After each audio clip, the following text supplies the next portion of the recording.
Le management innovant. Pour rester compétitif, vous avez dû apprivoiser de nouvelles technologies, répondre à de nouveaux besoins de clients, faire face à de nouveaux concurrents venus de nouveaux horizons. Et votre modèle organisationnel, l'avez-vous aussi adapté? Un des blocs du business model Canvas est dédié aux ressources clés. Or, la principale ressource de votre entreprise, ce sont les femmes et les hommes. C'est pourquoi le management innovant doit être au cœur du fonctionnement de votre entreprise. Vous tirerez ainsi le meilleur de votre principale ressource. Beef Team l'a compris. Beef Team est une petite entreprise spécialisée dans la création de logiciels à destination des PME du secteur agroalimentaire. Elle s'est fait un nom notamment en adaptant des systèmes qui permettent de gérer la traçabilité. Elle compte aujourd'hui 8 collaborateurs.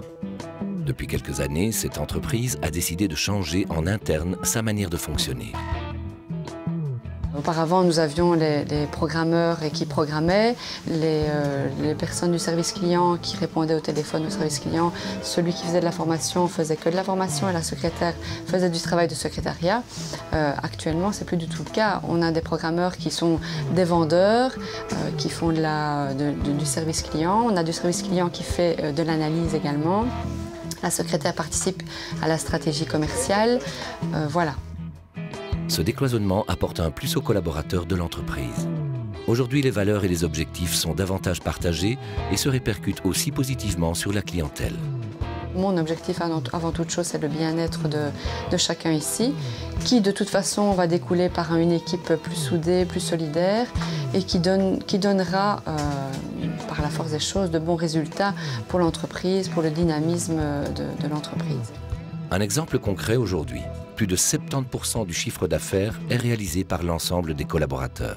Une entreprise où la prise de risque et l'échec sont aussi considérés comme positifs. Oui, il y a une prise de risque, mais c'est très bien. S'il n'y a pas d'erreur, s'il n'y a pas de choses non résolues, c'est qu'il n'y a pas eu suffisamment d'essais. Donc c'est pas bien.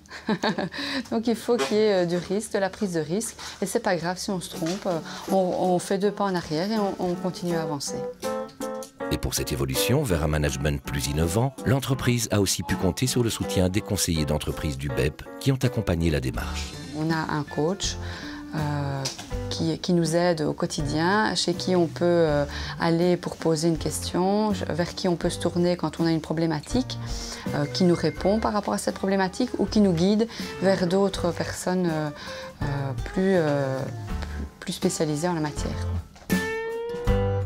Cette nouvelle porte d'entrée permet aussi d'améliorer le modèle de l'entreprise grâce à des moyens humains plus performants.